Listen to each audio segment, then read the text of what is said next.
आध्यात्मिक तुष्टि केलाई भनिन्छ? गीतामा भगवानले 4 प्रकारका व्यक्तिहरू भगवानको शरणमा जान सक्दैनन् भन्नुभएको छ। ती 4 प्रकार के हुन्? जान्नका लागि सनातन धर्म प्रवचन श्रृङ्खला भाग 52 हेर्नुहोस्। राधे राधे। हिजो हामीले शरणागतिमा के कस्ता बाधाहरू हुन्छन् भन्ने विषयमा चर्चा गर्दै कपुया चरणको बारेमा चर्चा गर्यौं र आज हामी आध्यात्मिक तुष्टिका बारेमा चर्चा गर्नेछौं, जुन शरणागतिको अर्को बाधक हो। र त्यसअघि आउनुहोस् यसअघिका विषयहरूलाई संक्षिप्त रूपमा मनन गरौं। सनातन धर्म प्रवचन श्रृङ्खलाको क्रममा अहिलेसम्म हामीले यही बुझ्यौं कि हामी सबै अनन्त मात्राको प्रतिक्षण बढ्दै जाने र सधैँ रहिरहने आनन्द चाहन्छौं, जुन भगवान नै हुनुहुन्छ। त्यसैले भगवानलाई पाएर नै हामी सुखी हुन सक्छौं। भगवानलाई प्राप्त गर्नको निम्ति भगवानलाई जान्नु पर्छ। तर हाम्रा इन्द्रिय मन बुद्धि माइक भएको कारणले गर्दा अनि भगवान दिव्य भएको कारणले गर्दा, साथै भगवान इन्द्रिय मन बुद्धि भन्दा पर भएको कारणले गर्दा हामी भगवानलाई जान्न सक्दैनौं। वेदले बताए, वेद शास्त्रले कि जसमाथि भगवानले कृपा गरिदिनुहुन्छ त्यही सौभाग्यशाली जीवले नै भगवानलाई जान्न सक्छ। र भगवानको कृपाको निम्ति एउटा शर्त छ। त्यो शर्तको नाम हो भगवत शरणागति। जुन क्षण हामी भगवानको शरणमा जान्छौं त्यही क्षण भगवानले हामीमाथि कृपा गरिदिनुहुन्छ र हामी भगवानलाई प्राप्त गर्न सक्छौं। भगवानलाई प्राप्त गर्नको निम्ति यो जुन शरणागति रूपी शर्त हो त्यो अत्यन्त सरल छ, सजिलो छ। किनकि शरणागतिको अभिप्राय नै हो केही पनि नगर्नु, निर्बल बन्नु, साधनहीन बन्नु। केही गर्न भन्दा केही नगर्न सजिलो हुन्छ। साधन सम्पन्न हुन भन्दा साधनहीन बन्न सजिलो हुन्छ। त्यसैले शरणागति अत्यन्त सरल कुरा हो। तैपनि अनादिकालदेखि आजसम्म हामीले यो शरणागति रूपी शर्त पूरा गर्न सकेनौं। त्यसैले हामीमाथि भगवानको कृपा हुन सकेन। आखिरी किन त? यसको क्रममा हामीले शरणागतिका केही बाधकहरू हुन्छन् भन्ने चर्चा गर्यौं र ती बाधाहरू 2 प्रकारका हुन्छन्। पहिलो हो कपुया चरण र दोस्रो हो तुष्टि। कपुया चरणका बारेमा हिजो हामीले चर्चा गर्यौं र यही बुझ्यौं कि कपुया चरण 3 प्रकारका हुन्छन्, 3वटा हुन्छन्। पहिलो हो जिम्म भाव, अर्थात् मनमा अनेक प्रकारको कुटिलता हुनु। भित्र हामी अर्कै अवस्थामा चिन्तन गर्छौं, अर्कै हाम्रो अवस्था छ, बाहिर हामी अर्कै व्यवहार गर्छौं, यसलाई भनिन्छ जिम्म भाव। र अर्को हो अनृत्य भाव, सबले मलाई राम्रो भनुन्, यो चेष्टा, यसको निम्ति अनेक यत्नहरू। र अर्को हो माया भाव, अर्थात् लोकरञ्जन, प्रपञ्च। यी 3वटा कपुया चरणहरू हुन् जुन शरणागतिका बाधक हुन्। र त्यसै गरी शरणागतिको अर्को बाधक हो तुष्टि। र 4 प्रकारका तुष्टिहरू हुन्छन्। ध्यान दिनुहोस्, अब हामी नयाँ विषयको बारेमा चर्चा गर्दैछौँ, त्यसैले सावधान हुनु होला। यसअघि हामीले सारांश चर्चा गर्दै थियौं र 4 प्रकारका तुष्टिहरू के हुन् यो बुझ्नुहोस्। सबैभन्दा पहिले आध्यात्मिक तुष्टि 4 गोविंद राधे क्रमते उनकी परिभाषा बता दे। 4 प्रकारका तुष्टिहरू हुन्छन् जसलाई आध्यात्मिक तुष्टि भनिन्छ, जसको कारणले गर्दा हामी आध्यात्मिक साधनाबाट वञ्चित रहन्छौं, जसको कारणले गर्दा हामी भगवानको शरणमा जान सक्दैनौं। यी 4वटा तुष्टिहरू के हुन् त? क्रमसँग सुन्नुहोस्। पहिलो हो भगवत तुष्टि। एक भगवत तुष्टि गोविंद राधे, हरि की कृपा हो तो साधना बता दे। पहिलो तुष्टि हो भगवत तुष्टि। भगवत तुष्टि भन्नाले जब भगवानले कृपा गर्नुहुन्छ हामी आपसे आप भगवानको शरणमा जान्छौँ, यो हो भगवत तुष्टि। अर्थात् आफूले चाहिँ साधना नगर्ने, मनमानी सबै संसारकै विषयमा आसक्त रहने अनि यही आशा गर्ने कि भगवानले जब कृपा गर्नुहुन्छ आपसे आप साधना हुन्छ, आपसे आप हामी भगवानको शरणमा पुग्छौँ, यो तुष्टिको नाम हो भगवत तुष्टि। हेर्नुहोस्, तुष्टि शब्दको अर्थ बुझ्नुहोस्। तुष्टिको अर्थ हो सन्तुष्टि। यदि कुनै व्यक्ति सन्तुष्ट भयो, उसलाई पैसै चाहिएन, पैसै कमाउनु परेन, यद्यपि संसारमा त यस्तो व्यक्ति भेटिँदैन, तर मानिलिनुहोस् भने अब उसले पैसा कमाउनुको लागि कुनै मेहनत गर्छ र गर्दैन नि। उसँग अनेक बहानाहरू छन्, पैसा भएर के हुने हो र, पैसाले के हुन्छ र, सब आपसे आप हो, जसको भाग्यमा जति छ त्यति नै पैसा कमाइ हुन्छ, प्रयत्न गर्यो भने पनि त्यति नै कमाउने हो, प्रयत्नै नगरी बस्यो भने पनि त्यति नै पैसा मिल्ने हो, त्यसैले किन मेहनत गर्नु। यस प्रकारको जब तुष्टि कसैमा भयो भने उसले परिश्रम गर्दैन नि धनार्जनको निम्ति। त्यसै गरी यो तुष्टि यदि हामीमा भयो कुनै पनि प्रकारको भने हामी आध्यात्मिक साधनाको निम्ति प्रयत्न गर्दैनौँ। र दोस्रो तुष्टि हो, पहिलो तुष्टि त भगवत तुष्टि हामीले चर्चा गरिसक्यौँ, दोस्रो तुष्टि हो काल तुष्टि। एक हे काल तुष्टि गोविंद राधे, समय जब आए तो साधना करा दे। काल तुष्टि भन्नाले जब समय आउँछ, यस्तो अवसर आउँछ, एक दिन यस्तो समय आउँछ, एक दिन यस्तो सबै प्रबन्ध मिल्छ, त्यो एक दिन त्यो समय कस्तो समय, जसले आपसे आप मलबाट भगवानलाई भगवानको शरणागतिको निम्ति साधना गराउँछ र म भगवानको शरणमा पुग्छु। यो हो काल तुष्टि। र तेस्रो तुष्टि हो भाग्य तुष्टि। भाग्य तुष्टि भन्नाले एक हे भाग्य तुष्टि गोविंद राधे, भाग्य अपने आप साधना करा दे। यदि मेरो भाग्यमा रहेछ भने आपसे आप साधना भइहाल्छ, आपसे आप म भगवानको शरणमा पुग्छु। यो हो भाग्य तुष्टि। अर्थात् भाग्यको भरोसामा रहेर साधना नगरिकन बस्नु, भाग्यले नै भगवानको शरणमा पुर्याइदिन्छ भन्ने भावना राख्नु, यो हो भाग्य तुष्टि। हेर्नुहोस्, मैले यी तीनैवटा तुष्टिहरू संक्षिप्त रूपमा यहाँहरू समक्ष राखेँ।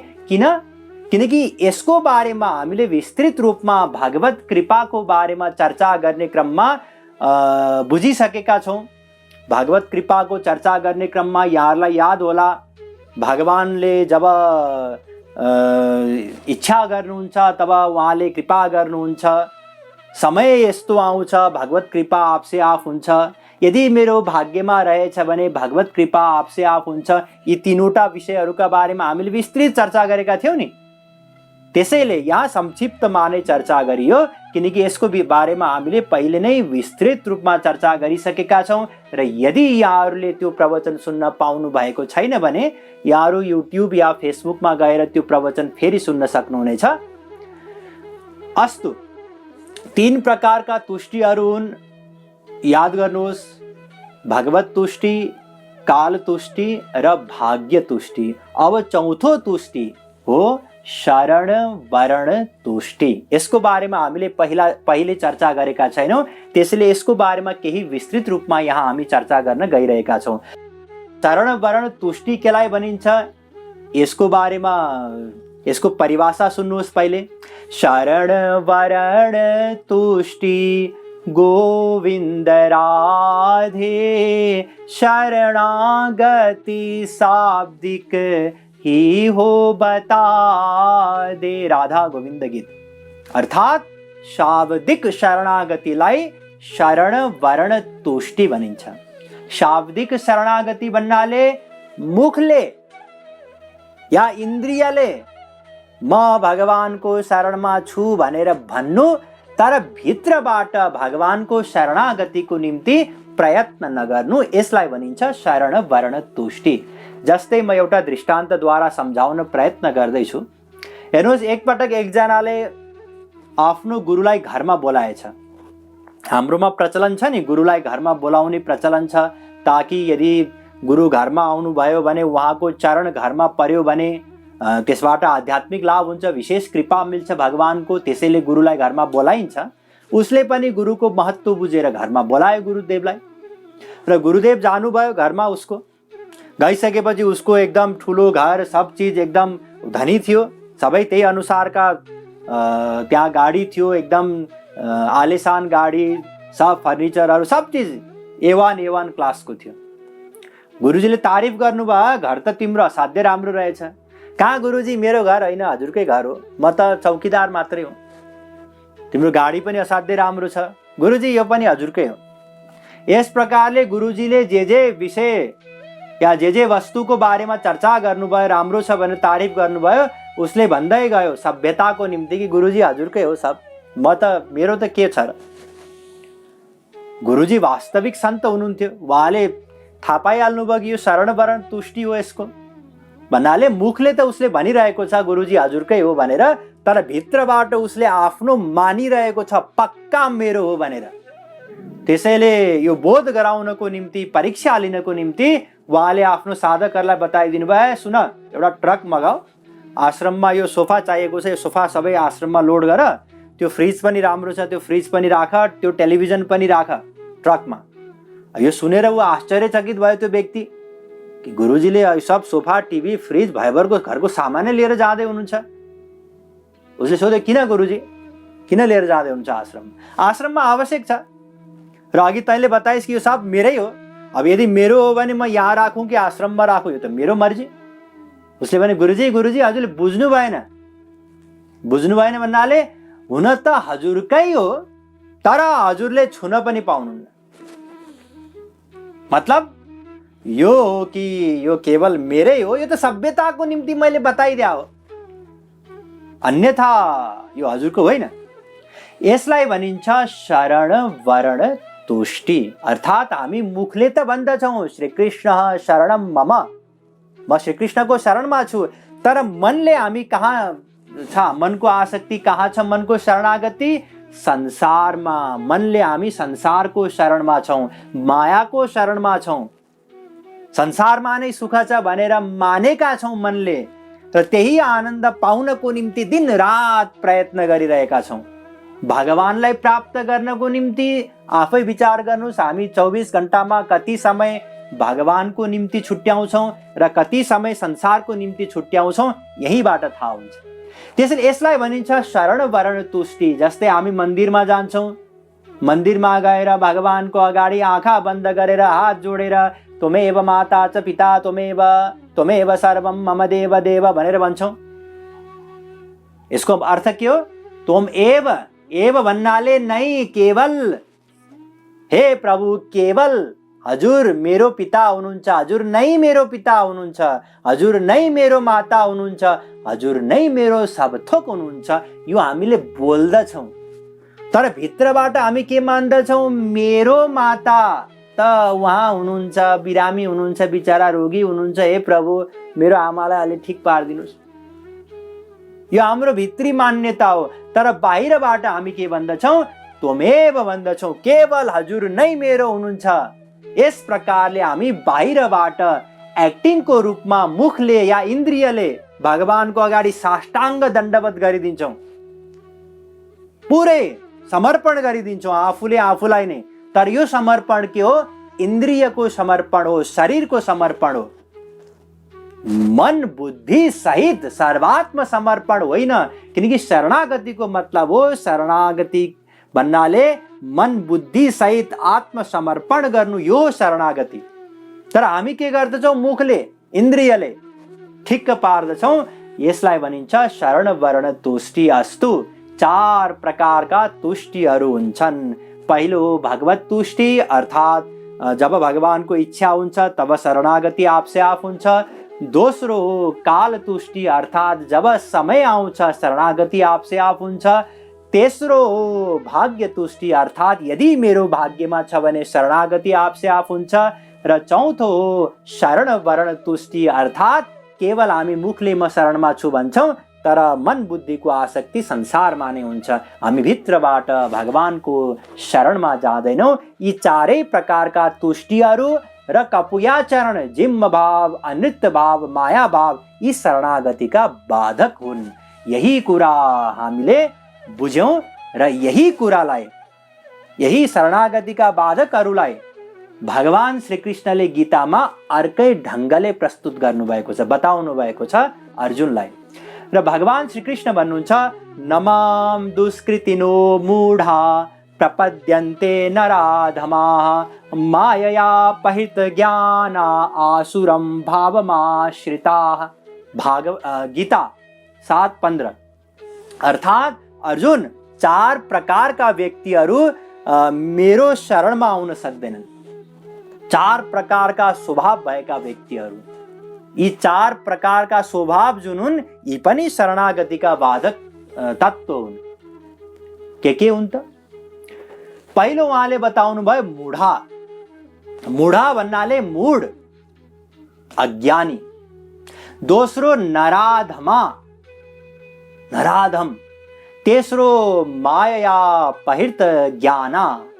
र चौथो आसुरम भावमाश्रिता। क्रमशः संक्षिप्त रूपमा यसको बारेमा चर्चा गरौँ। मूढ भन्नाले ती व्यक्तिहरू हुन् जसलाई भगवानको बारेमा ज्ञान नै छैन।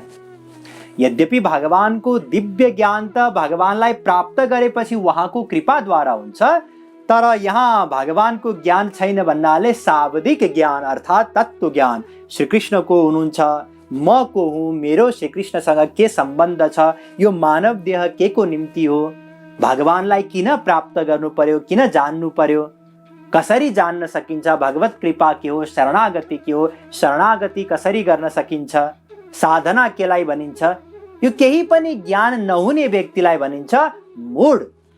र यस्ता व्यक्तिहरू संसारी विषयलाई प्राप्त गर्नको निम्ति नै आफ्नो मानव देहलाई प्रयोग गर्छन्।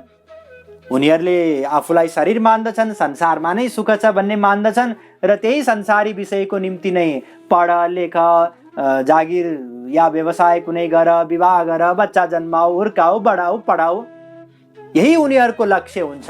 यी व्यक्तिहरू हुन् मूढ, किनकि उनीहरूलाई तत्त्व ज्ञान नै थाहा छैन, त्यसैले उनीहरू भगवानको शरणमा जान सक्दैनन्। दोस्रो नराधम।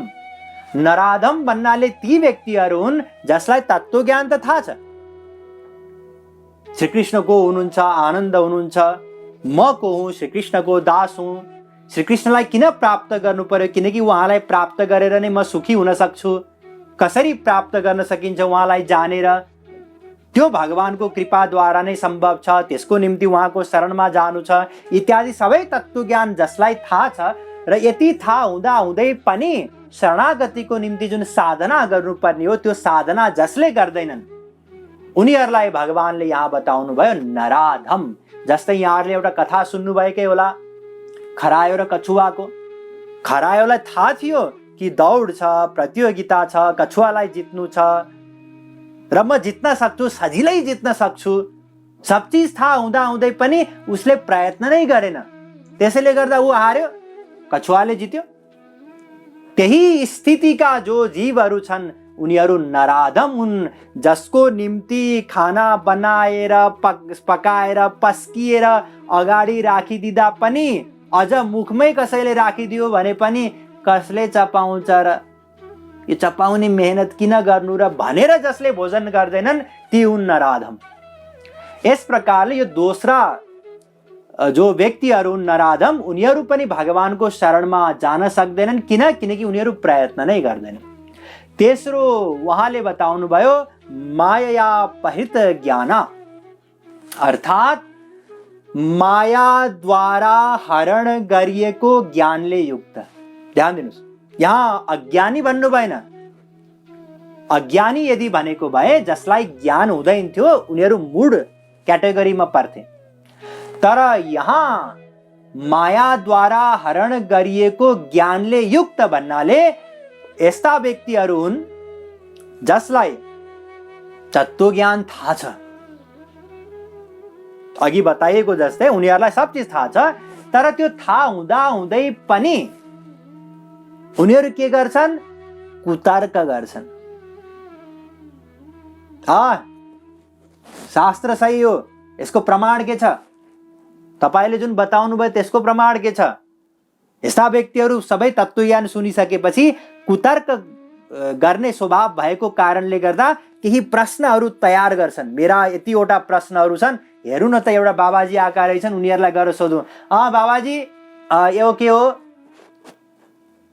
उहाँ यदि सन्त नै हुनुहुन्छ बताउन प्रयत्न गर्नुभयो भने पनि उनीहरू त्यसलाई ग्रहण गर्दैनन्, किनकि उनीहरूको इच्छा नै छैन ग्रहण गर्नको निम्ति। उनीहरू त कुतर्क गर्नको निम्ति त्यहाँ गएका हुन् र कुतर्क गरेर अन्तिममा यही निष्कर्ष निकाल्छन् कि बाबाजीलाई केही पनि आउँदो रहेछ। यस्ता व्यक्तिहरू हुन् जसको ज्ञान मायाले हरण गरिदिएको छ, ती हुन् माया पहिर्त ज्ञान। र यस्ता व्यक्तिहरू पनि भगवानको शरणमा जान सक्दैनन्, यस्ता व्यक्तिहरू अपराध नै कमाउँछन्। र चौथो हुन् आसुरम भावमाश्रिता, अर्थात जो आसुरी भावका दुष्टहरू हुन्, राक्षसी स्वभावका, जसलाई सत्संग भन्ने बित्तिकै, प्रवचन भन्ने बित्तिकै, साधना भन्ने बित्तिकै भित्रबाट नै पीडा हुन्छ। उनीहरूको उद्देश्य हुन्छ कसरी बाधा पुर्याउँ, कसरी अपमान गरौँ। यी एकजना को आएछन्, बिहानदेखि बेलुकासम्म प्रवचन दिइरहेछन्, सत्संग गराइरहेछन्, कसरी बाधा उत्पन्न गरौँ, यही स्वभाव हुन्छ उनीहरूको, यही चिन्तन हुन्छ र यही प्रयत्न गर्छन्। यस्ता व्यक्तिहरूले अपराध नै कमाउँछन्, उनीहरू भगवानको शरणमा जान सक्दैनन्। यस प्रकारले चार प्रकारका व्यक्तिहरू, मूढ व्यक्तिहरू तत्त्वज्ञान नभएको कारणले गर्दा भगवानको शरणमा जान सक्दैनन्। नराधम तत्त्वज्ञान भएर पनि प्रयत्न नगरेको कारणले गर्दा भगवानको शरणमा जान सक्दैनन्। माया पहिर्त ज्ञान, तत्त्वज्ञान उनीहरूको जे छ त्यसलाई मायाले हरण गरेको कारणले गर्दा, कुतर्क गर्ने स्वभाव भएको हुनाले गर्दा भगवानको शरणमा जान सक्दैनन्। र आसुरम भावमाश्रिता, उनीहरूको स्वभाव नै सत्संग इत्यादिमा बाधा पुर्याउने आसुरी प्रवृत्तिको हुन्छ, त्यसैले गर्दा उनीहरू भगवानको शरणमा जान सक्दैनन्। यी चार प्रकारका व्यक्तिहरू भगवानको शरणमा जाँदैनन्। अब यहाँहरूलाई लाग्ला कि हामी कुन क्याटेगोरीमा पर्छौँ? यी चारवटा मध्ये हामी मूढ होइनौँ। किनकि हामी मध्ये सबैले तत्त्वज्ञान प्राप्त गरिसकेका छौँ। यदि कोही नयाँ हुनुहुन्छ, भर्खरै प्रवचन सुन्दै हुनुहुन्छ भने पनि केही समय प्रयत्न गर्न साथ यहाँहरूले तत्त्वज्ञान त प्राप्त गर्न सक्नुहुन्छ। त्यसैले हामी मूढ होइनौँ र हामीमा आसुरी भाव पनि छैन। हामी मध्ये अधिकांशमा यदि आसुरी भाव भएको भए प्रवचन नै हामी किन सुन्थ्यौँ र? तेस्रो, माया पहिर्त ज्ञान पनि हामी मध्ये सायद कोही होला। कुतर्क गरेर एकदम प्रश्नै लिएर शास्त्रार्थ गर्ने गरी गुरुको अगाडि जानु, यो स्वभाव कोहीको होला। अन्यथा हामी सबैको हौँ नराधम हौँ। सुन्दाखेरि नमिठो लाग्न सक्छ, नराधम रहेछौँ हामी, तर वास्तविकता यही हो। नराधम भन्नाले सबै तत्त्वज्ञान भएर पनि भगवानको शरणमा जाने प्रयत्न नगर्नु। जानी एउटा त हुन्छ नजानेर अपराध गर्नु, अर्को हुन्छ जानी सब तत्त्वज्ञान थाहा भएर सब कुरा सही हो, भगवानको शरणमा त जानु नै छ, जानी हो, साधना गर्ने हो, जे गर्नुपर्छ शरणागतिको लागि सब गर्ने हो। तर अहिले बालबच्चा सानै छन्, उनीहरूलाई हुर्काउनु पर्यो, पढाउनु पर्यो, बाबुआमा बसी आफ्नो कर्तव्य पुरा गर्नै पर्यो। गरौँला, गर्ने नै हो, भगवानको शरणागति गर्ने हो, साधना गर्ने हो, गरौँला। यो भाव हामी सबैमा छ। त्यसैले हामी शरणागतिको निम्ति यत्न नै गर्दैनौँ, प्रयत्न नै गर्दैनौँ। अस्तु, हामीले शरणागतिका बाधकहरू के हुन्? कपुया, चरण, तुष्टि र यी चार प्रकारका स्वभावहरू हामीले चर्चा गऱ्यौँ र म यसलाई अझै सजिलो ढङ्गले बताउन जाँदैछु। संक्षिप्तमा सुन्नुहोस्, शरणागतिको असली बाधा के हो? हेर्नुहोस्, शरणागति अत्यन्त सजिलो, शरणागतिमा कुनै कठिनाइ नै छैन। यदि हाम्रो मन न त संसारमा आसक्त भएको भए, न त भगवानमा आसक्त भएको भए, अर्थात् न्युट्रल भएको भए, हामी सुन्न साथ तत्काल भगवानको शरणमा जान्थ्यौँ। किनकि शरणागतिमा कुनै कठिनाई छैन। कठिनाई हो संसारमा आसक्त मनलाई संसारबाट हटाउन। यो जुन साधना हामी गर्छौँ वास्तवमा शरणागतिको निम्ति साधना होइन, साधना त संसारबाट मनलाई हटाउनको निम्ति हो। र जब संसारबाट मन हट्दछ भगवानको शरणागति त तुरुन्तै आपसे आप सहजै हुन जान्छ। त्यसैले मुख्य समस्या हो संसारी विषयबाट मनलाई विरक्त गराउनको निम्ति, छुटाउनको निम्ति, हटाउनको निम्ति यही हो कठिनता। त्यसैले संसारको स्वरूपको बारेमा जान्नु छ, संसारमा सुख छैन भन्ने कुरालाई गहन रूपले चिन्तन गरेर निश्चयमा पुग्नु छ, अनि बल्ल संसारबाट मन हट्छ। त्यसैले संसारको स्वरूपको बारेमा गम्भीरताका साथ बुझ्नु छ। तर त्यसअघि शरणागतिका अझै केही विषयहरू बाँकी छन्, जस्तै शरणागति केले गर्ने त, यसको बारेमा चर्चा गर्नु छ। त्यसपछि फेरि हामी संसारको स्वरूपको बारेमा चर्चा गर्नेछौँ, तर आज होइन भोलि। श्रीमद् सद्गुरु सरकार की जय।